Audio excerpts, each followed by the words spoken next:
උසස් පෙළ දේශපාලන විද්‍යාව හදාරන දරුවන් වෙනුවෙන් අදත් මම අනුමාන රචනා ප්‍රශ්නයක් සාකච්ඡා කිරීමේ වීඩියෝවක් අරගෙන ආවා.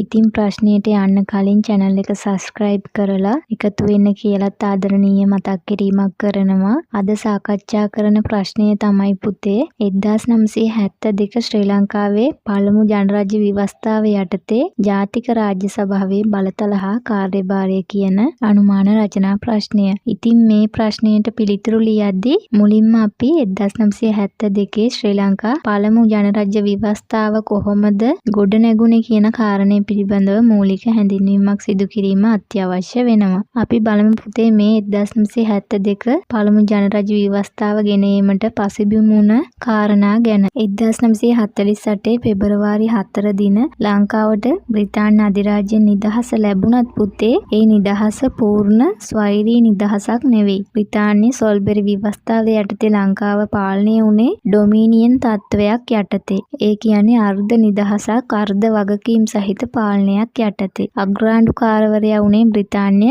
මහරජුණගේ නියෝජිතයා. ඒ වගේම තමයි පුතේ ලංකාවේ ඉහළම අධිකරණය වුණේ බ්‍රිතාන්‍යයේ ප්‍රෙවි කවුන්සිලය. සොල්බෙරි ව්‍යවස්ථාව යටතේ 29 දෙක වගන්තිය මගින් ව්‍යවස්ථාදායකගේ බලතල සීමා කරලා තිබුණා. ඒ නිසා ලාංකික ජනතාවගේ ස්වෛරීභාවය පූර්ණ වශයෙන් තහවුරු කිරීමට මේ දේවල් බාධාවක් වෙලා තිබුණා. ඉතින් මේ පසුබිම වෙනස් කරමින් දේශීය අනන්‍යතාවලට ගැළපෙන බ්‍රිතාන්‍ය කිරීටයෙන් සම්පූර්ණයෙන්ම මිදුණ ස්වෛරී ජනරජයක් බිහි කිරීමේ අරමුණින් පුතේ 1970 මහා මැතිවරණයෙන් සමගි පෙරමුණ රජය 3/2ක බලයක් ලබාගෙන නව ව්‍යවස්ථාවක් සම්පාදනය කිරීමට අවශ්‍ය ජනවරම ලබා ගත්තා. සමගි පෙරමුණ රජය කොල්වින් ආර්ද සිල්වා මහතාගේ මූලිකත්වයෙන් තමයි මුළු පාර්ලිමේන්තුවම ව්‍යවස්ථා සම්පාදක මණ්ඩලයක් විදිහට සලකලා පැවති ව්‍යවස්ථාව මුළුමනින්ම අහෝසි කර නව ව්‍යවස්ථාවක් පනවනු ලැබුවා. ඒ නව ව්‍යවස්ථාව 1972 මැයි මාසේ 22 වන දින තමයි ව්‍යවස්ථාදායක සභාවට යොමු කරනු ලැබුවේ. එහිදී පුතේ ඡන්ද 119කින් ඒ ව්‍යවස්ථාව ඒ නව ව්‍යවස්ථාව සම්මත වුණා. ඒ අනුව තමයි පුතේ ශ්‍රී ලංකාව ජනරාජ්‍ය ලෙස ප්‍රකාශයට පත් කරමින් පළමු ජනරාජ්‍ය ව්‍යවස්ථාව සම්මත වුණේ. මේ විදිහට හඳුන්වලා දුන්න 1972 ව්‍යවස්ථාව මගින් හඳුන්වලා දුන්න මූලිකාංගයක් විදිහට තමයි පුතේ ජාතික රාජ්‍ය සභාව නමින් ඒකමාණ්ඩලික ව්‍යවස්ථාදායකයක් පිහිටවීම සිද්ධ වෙන්නේ. සොල්බෙරි ව්‍යවස්ථාව යටතේ එතෙක් පැවති නියෝජන මන්ත්‍රී මණ්ඩලය සහ ඉහළ මන්ත්‍රී මණ්ඩලය එහෙමත් නැත්නම් සෙනෙට් සභාව ලෙස තිබුණ දිවිමාණ්ඩලික ව්‍යවස්ථාදායක 1972 ව්‍යවස්ථාව යටතේ ජාතික රාජ්‍ය සභාව නමින් ඒකමාණ්ඩලික ව්‍යවස්ථාදායකයක් බවට පත් වුණා. ඒ විදිහට පිහිටවනු ලැබූ මේ ජාතික රාජ්‍ය සභාවේ සංයුතිය ඒ වගේම බලතල ඒ වගේම කාර්යභාරය ප්‍රධාන කොට විස්තර කිරීම තමයි පුතේ මේ ප්‍රශ්නය තුලදී වැදගත්ම කොටස බවට පත් වෙන්නේ. අපි මුලින්ම ජාතික රාජ්‍ය සභාවේ සංයුතිය ගැන කතා කරමු. මේ ජාතික රාජ්‍ය සභාව කියන්නේ පුතේ 1972 ව්‍යවස්ථාවට හඳුන්වලා දුන්න නවාංගයක්. කලින් ක්‍රියාත්මක වුණ ද්විමාණ්ඩලික ව්‍යවස්ථාදායකයා අහෝසි කරලා ඒකමාණ්ඩලික ව්‍යවස්ථාදායකයක් ලෙස තමයි ජාතික රාජ්‍ය සභාව පිහිටවනු ලැබුවේ. ඒ විදිහට පිහිටවනු ලැබපු මේ ජාතික රාජ්‍ය සභාව ජනරජයේ උත්තරීතර ආයතනය ලෙසින් තමයි හැඳින්වුනේ. මේ ජාතික රාජ්‍ය සභාවේ මුළු නියෝජිත සංඛ්‍යාව පුතේ 168ක් කියලා තමයි සඳහන් වෙන්නේ. ඒත් පුතේ ඒ කාරණාව නිශ්චිතවම ව්‍යවස්ථාවේ සඳහන් වෙලා නැහැ. ඒ කාරණේ තීරණය වෙන්නේ පුතේ 77 වගන්තියට අනුව මැතිවරණ සීමා නිර්ණය කොමිසමේ තීරණය මත. මේ නියෝජිතයන්ව පුතේ කේවල නියෝජන ක්‍රමයේ පදනම් කරගෙන ඡන්ද කොට්ටාස 160කින් තමයි තෝරාපත් කරගනු ලැබුවේ. ඒ තනි මන්ත්‍රී ඡන්ද කොට්ටාස වලින් 154ක් සහ බහු මන්ත්‍රී ඡන්ද කොට්ටාස වලින් 14ක් වෙන විදිහට තමයි ඔවුන්ව පත් කරගනු ලැබුවේ. ඒ නිසා ජාතික රාජ්‍ය සභාවේ සියලුම නියෝජිතයෝ මහජන නියෝජිතයන් වුණා. මේ ජාතික රාජ්‍ය සභාව රැස්වන පළවෙනි අවස්ථාවේදී කතානායක ඒ වගේම නියෝජ්‍ය කතානායක ඒ වගේම නියෝජ්‍ය කාරක සභා සභාපති යන තනතුරු සඳහා පුතේ පත් කර ගැනීම සිද්ධ කරන්න ඕනි. ඒ වගේම ජාතික රාජ්‍ය සභාවේ මුලසුන දරන්නේ කතානායකවරයා. ජාතික රාජ්‍ය සභාවේ නිල කාලය වසර 6ක්. නමුත් පුතේ ජාතික රාජ්‍ය සභාවේ 3න් 2ක යෝජනාවක් සම්මත වුණොත් නිල කාලය දීර්ඝ කරගැනීමේ හැකියාව තිබුණා. මේ විදිහට තමයි පුතේ ජාතික රාජ්‍ය සභාවේ ව්‍යුහය එහෙම නැත්නම් සංයුතිය සකස් වෙලා තියෙන්නේ. අපි ඊළඟට බලමු පුතේ මේ ජාතික රාජ්‍ය සභාවේ බලතල හා කාර්යයන් ගැන. ජාතික රාජ්‍ය සභාවේ ව්‍යවස්ථාදායක බලය ගත්තහම පුතේ ජාතික රාජ්‍ය සභාවට විශේෂ බලයක් හිමි වෙලා තිබුණා.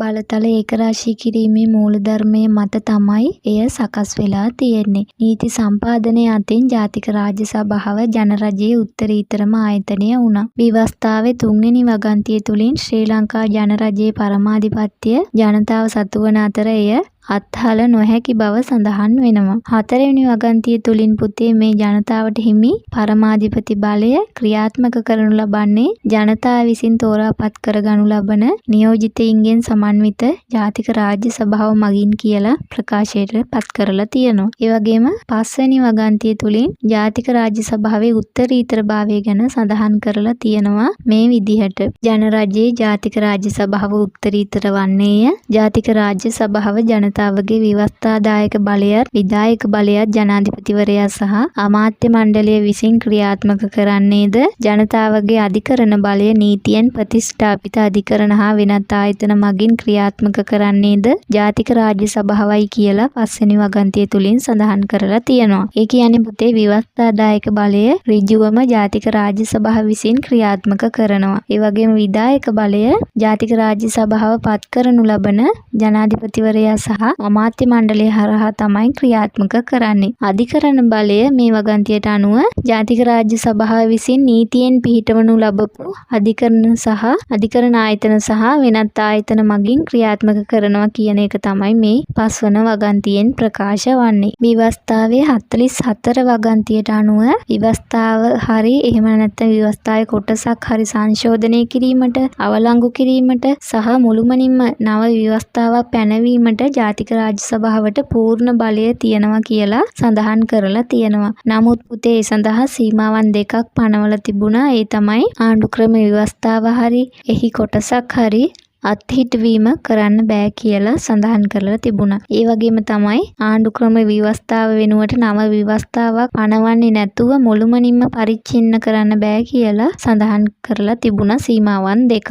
ඒ කියන්නේ පුතේ අලුත් ආණ්ඩුක්‍රම ව්‍යවස්ථාවක් සාදා ඉදිරිපත් කරන තෙක් පරණ ආණ්ඩුක්‍රම ව්‍යවස්ථාව ඉවත් කරන්න බෑ කියන එක තමයි මෙතනදී අදහස් කරන්නේ. ඒ වගේම පුතේ ව්‍යවස්ථාවේ 45 වන වගන්තියේ සඳහන් වෙනවා මේ ජාතික රාජ්‍ය සභාව සතු නීති පැනවීමේ උත්තරීතර බලය වෙනත් කිසිදු ආයතනයකට පැවරීමට හරි අන්සතු කිරීමට හරි අවසර නොමැති බව සඳහන් වෙනවා 45 වන වගන්තිය තුලින්. ඒ වගේම මේ ජාතික රාජ්‍ය සභාවේ උත්තරීතර භාවය ප්‍රකාශයට පත්වන තවත් කරුණක් තමයි පුතේ 48 වෙනි වගන්තිය. මේ 48 වෙනි වගන්තියට අනුව ජාතික රාජ්‍ය සභාව විසින් පනතක් සම්මත කරලා එයට කතානායකවරයා අත්සන් කළාට පස්සේ ඒ පනත ගැන එහෙම නැත්නම් ඒ නීතිය ගැන එහි ව්‍යවස්ථානුකූලභාවය පිළිබඳව ප්‍රශ්න කරන කිසිදු පුද්ගලයෙකුට අධිකරණයකට හරි වෙනත් බාහිර ආයතනයකට හරි බලයක් තිබුණේ නැහැ. ජාතික රාජ්‍ය සභාව පනවන නීති ගැන ප්‍රශ්න කරන්න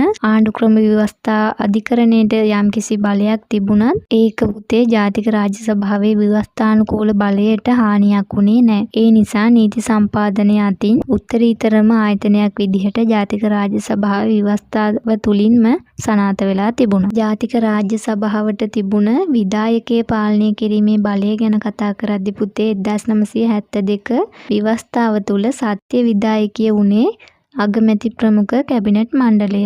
මේ අය තෝරාපත් කරගත්තේ ජාතික රාජ්‍ය සභාව තුලින් නිසා විධායකයේ ජාතික රාජ්‍ය සභාවට වග කියන්න ඕනි වුණා. යම් විදිහකින් ඒ වගකීමෙන් බැහැරව කටයුතු කළොත් පුතේ ඊට විරුද්ධව විශ්වාස භංග යෝජනාවක් සම්මත කිරීමේ අයිතිය ජාතික රාජ්‍ය සභාවට තිබුණා. ඒ වගේම නාමික විධායකයේ වුණ ජනාධිපතිවරයාට විරුද්ධව විශ්වාස භංගයක් ගේන්නත් ජාතික රාජ්‍ය සභාවට හැකියාව තිබුණා. ඒ වගේම තමයි ජාතික රාජ්‍ය සභාවට තිබුණ මූල්‍ය පාලන බලතල ගැන කතා කරද්දි පුතේ අයවැය ලේඛනයේ පදනම්ව මූල්‍ය පාලන තීරණ ගැනීමේ බලය හිමි ආයතනය වුණේ මේ ජාතික රාජ්‍ය සභාව. අයවැය ලේඛනය ජාතික රාජ්‍ය සභාවට ඉදිරිපත් වුණාම ඒ අනුමත කරන්න හරි ප්‍රතික්ෂේප කරන්න හරි හැකියාව තිබුණා මේ ජාතික රාජ්‍ය සභාවට. ඒ අනුව පුතේ මේ ජාතික රාජ්‍ය සභාව අනුමත කරන නීති යටතේ පමණයි මුදල් වියදම් කිරීමේ හැකියාව පැවතුනේ විවිධ කටයුතු සඳහා. මේ වගේ ප්‍රධාන කාර්යයන්ට අමතරව පුතේ මේ ජාතික රාජ්‍ය සභාව විසින් අනාගත නායකයින්ට අවශ්‍ය දේශපාලන දැනුම ලබා දීම, ජනතාවගේ දුක් ගැනවිලි ප්‍රශ්න විභාග කිරීම වගේ කාර්යයන් සිද්ධ කළා. මේ අනුව අපිට අවසාන වශයෙන් නිගමනයේ විදිහට කියන්න පුළුවන් පුතේ මේ ආකාරයට 1972 ව්‍යවස්ථාව මගින් හඳුන්වලා දුන්න ජාතික රාජ්‍ය සභාව ව්‍යවස්ථාදායක විධායක සහ අධිකරණ බලයේ ක්‍රියාවට නැංවීම අතින් උත්තරීතරම ආයතනය වුණා කියලා අපිට කියන්න පුළුවන්. අද මම කතා කළේ 1972 ශ්‍රී ලංකා පළමු ජනරජ ව්‍යවස්ථාව යටතේ ජාතික රාජ්‍ය සභාවේ බලතල හා කාර්යයන් ගැන. ඉතින් channel එක subscribe කරලා තියාගන්න. දිගටම මේ වගේ අනුමාන වීඩියෝ ගේන්න මම බලාපොරොත්තු වෙමින් ඉන්නවා. ඒ වගේම channel එකට මීට පෙර කරපු අනුමාන වීඩියෝ රැසක් අප්ලෝඩ් කරලා තියෙනවා. ඒව බැලුවේ නැත්නම් ඒවත් ගිහින් බලන්න. ඔයාලට ගොඩක් ප්‍රයෝජනවත් වේවි. ඒ වගේම මේ වීඩියෝ එක ඔයාලට ප්‍රයෝජනවත් වුණා නම් ලයික් කරලා කමෙන්ට් කරලා යාළුවන්ට බලන්න ෂෙයා කරන්න. channel එක subscribe කරන්න අමතක කරන්න එපා.